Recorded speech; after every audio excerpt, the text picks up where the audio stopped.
Okay, so what means physical AI in Google Cloud, right? So what we're trying to achieve here is really like giving those physical devices a brain. And the brain in this space is AI. And what we are leveraging for this is to, build this kind of physical AI pipeline is you need to have an infrastructure that is scalable and reliable.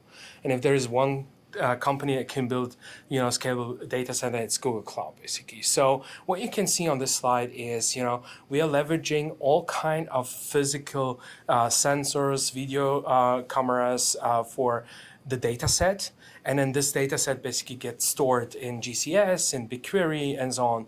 And what we're trying to achieve, help customers really is like building a pipeline where they go from reality to simulation by leveraging GPUs, Isaac Sim, Mujoku as an physical engine, and then do training and reinforcement learning to really train robots doing specific tasks in warehouses, logistics, manufacturing, and then deploy this trained model into the real world by leveraging Google Cloud Distributed Cloud in the edge, basically, right? And this is a workflow that works pretty much for almost every physical AI use case.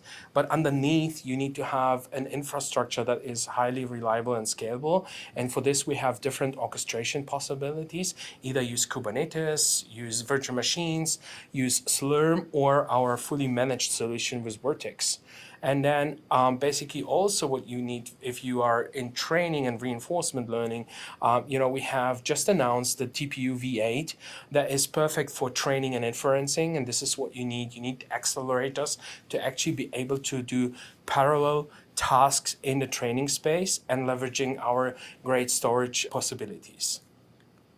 And your key takeaways is building digital twins is super important in the robotics space, leveraging our accelerators, to simulate the environments instead of actually train in physical environments, train in the simulated world. And the future of robotics deployment starts in simulation, but proves itself actually in the real warehouses, in the real worlds.